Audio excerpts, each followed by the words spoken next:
तो जी है नमस्कार दोस्तों, आप सब तो बता दूं कि डोली में जोली मार देम 3 जो लेकर फिर से पवन पांडे जी जो कि डोली में जोली मार देम पार्ट 1 और 2 के राइटर हैं और 3 भी यही लिखने वाले हैं।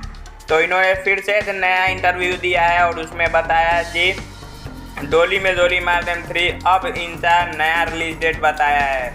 तो आप लोग बता दूं कि पवन पांडे ऐसे राइटर हैं जो कि बार बार अपना कमिटमेंट तोड़ रहे हैं और बार बार अपने ऑडियंस अपने फैंस का दिल भी तोड़ रहे हैं। जी हाँ दोस्तों, अब तो ऐसा आ गया है कि ये जो बोलते हैं उस पर मुझे बिल्कुल भी भरोसा नहीं है। जी हाँ दोस्तों, तो आप लोग ये जो मैं रिलीजिंग डेट बताने वाला हूँ जो कि पवन पांडे जी ने इंटरव्यू में बताया है, तो इससे मैं जब बताऊँ तो आप लोग इस पर भरोसा नहीं कीजिएगा क्योंकि मुझे खुद अब पवन पांडे जी पर भरोसा नहीं है। तो आप लोग बता दूं कि उन्होंने बताया है कि डोली में जोली मार दें पार्ट 1 और 2 दोनों ही नवंबर में आया था शादी के सीज़न में, तो पार्ट 3 भी नवंबर में ही रिलीज़ किया जाएगा।